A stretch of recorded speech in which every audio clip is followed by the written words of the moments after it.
Okay, we're going to see how this goes. This is the first time for me. Today we're going to do a slab low relief sculpture. You're going to need the little square that's 4 inches, just because, again, for our first one, we want to go small. I have some newspaper and some kind of rolling pin. I'm using this spray starch can. You can use a water bottle. You could use a rolling pin, but whoever likes to bake will probably kill you if you get clay on it, which it will wash off. But again, if you're using something for food, I wouldn't use it for clay. So don't contaminate, cross-contaminate. So I'm going to actually take half of my newspaper for underneath so that the clay doesn't stick to my board.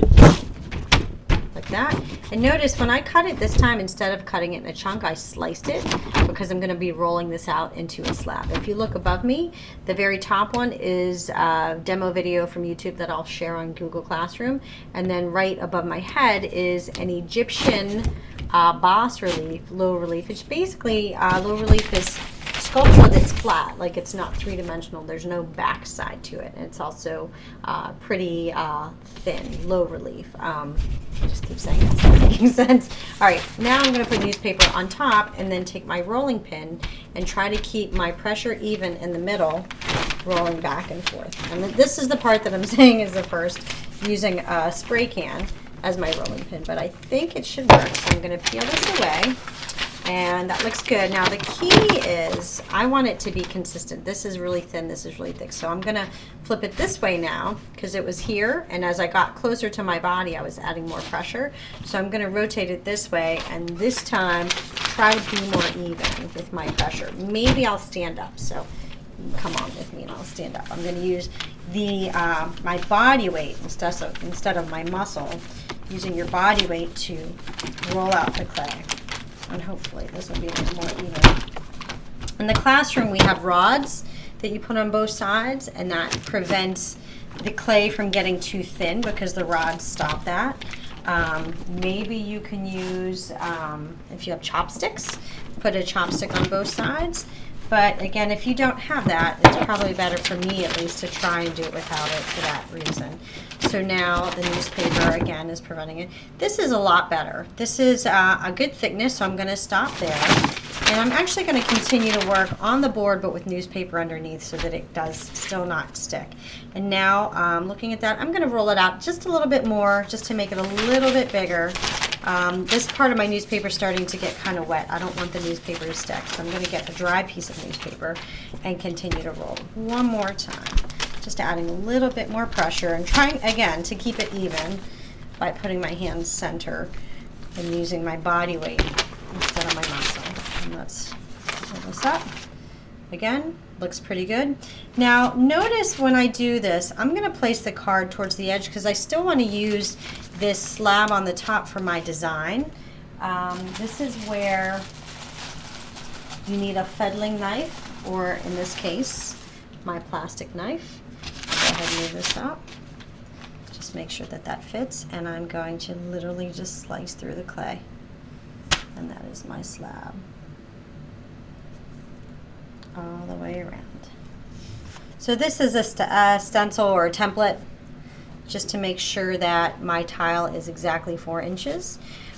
We may still do a tile for Mr. Stagg's kitchen. We were doing food last year. We may continue that, but for now, for your first slab, you can do whatever you want for your design. So consider this as like my canvas or my base. So if you look above me where there's that flower, that's the design.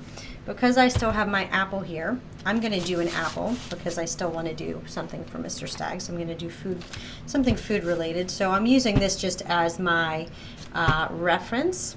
And now I'm going to use my stick to draw. So I'm going to draw lightly. And now I'm going to come back and sit down. Oops, and I have my towel here. All right, so I'm going to draw lightly. And in this case, I'll just hold the apple just so I can see it a little bit better. And I'll just draw a circle. Now again, I want to make sure my design is smaller than the square, which I know it is because the clay slab that's left maybe I could use this, but I know my apple, I could use that to trace.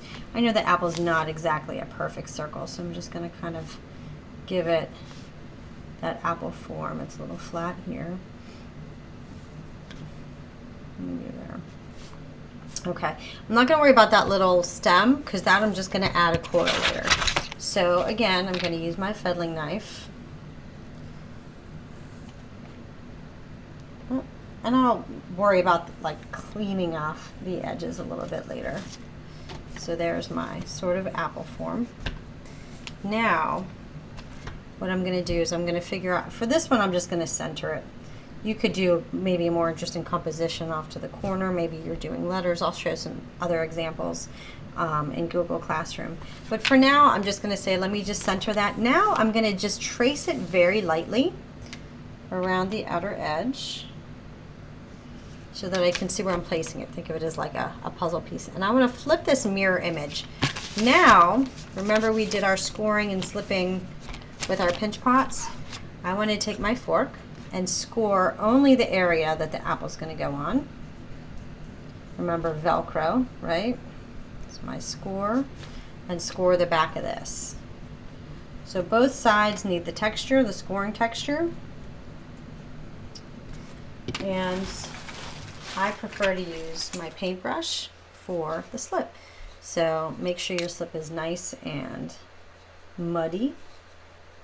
I don't want the clay to be too thick, and I don't want the water to be too runny. Somewhere kind of, think of it as like toothpaste consistency would be perfect slip consistency. Okay, so now I'm going to put some slip over there, maybe a little bit more water.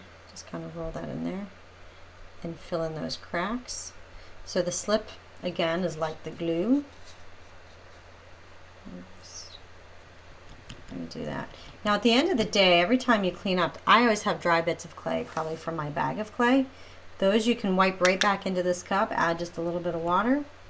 If it starts to stink, add some vinegar. The vinegar will kill whatever mildewy smell. Okay, so now I'm going to place this right back on top and add some pressure, get all that air out. This is where you might want a paper towel, which of course I don't have. So instead I'm going to use my kitchen towel that I keep on my lap and just kind of wipe off all that excess. I don't know, don't really need that. Maybe I'm just going to use my paintbrush. So actually what I want to do now is smooth up by adding some pressure on the top. I'm going to smooth around there. Yeah, I put way too much liquid in there, but that's okay. I'm just gonna keep scooping it with my brush and wiping it into my cup. Okay, so now, although I do have a lot of nice slip, what I'm gonna do now is smooth off the edges of my apple with that slip and add a little bit of pressure with the paintbrush. So all those rough edges that I had when I cut this out are sort of disappearing. Now I'm going to add some pressure and smooth that out. So any more little bubbles, air bubbles, slip bubbles are seeping out from underneath, so I'm pressing and sort of wiping with my brush. This is really good slip here. Okay, so I'm just going to paint over that, smooth that out. So there's my apple, but I still need the stem.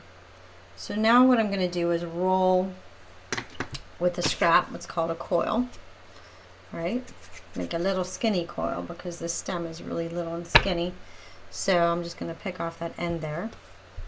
That might be a little big, but I'm going to go ahead and use my knife and cut it at an angle because I want that to sit at an angle and sit right there. But again, I need to score and slip. In this case, I'm just going to add just a little bit. I could even use, you know what, instead, let's zoom in here a little bit. Add a little bit with this toothpick here, and then get this and score the back of this.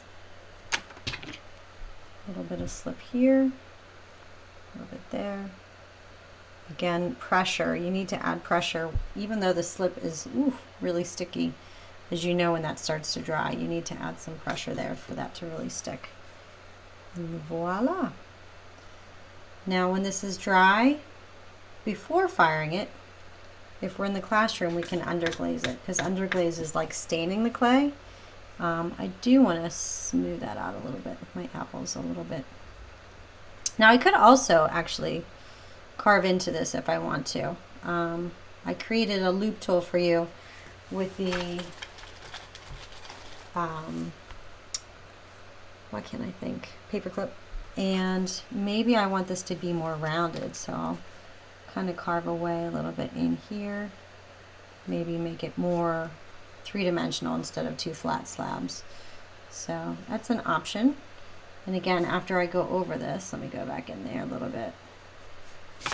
Carve away.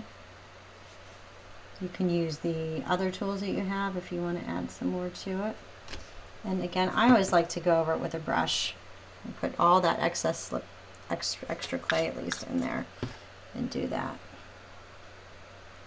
So the slip container is really good just to put some dry clay in there and add some water just to reactivate it. It's a great way to recycle the clay, is to turn it into slip.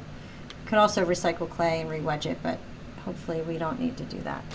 I do want to get in here. I'm looking at, from here, I've got a little bit of that indentation. So I want to indicate some indentation.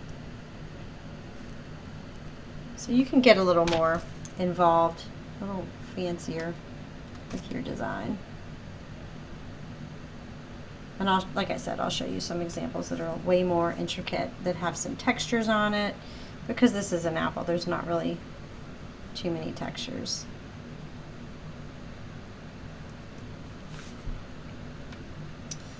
And that is it. Now in the classroom, a day later, I'd have you put your initials on the bottom. Maybe I'll just do that tomorrow and show you in class. That's it. Have fun.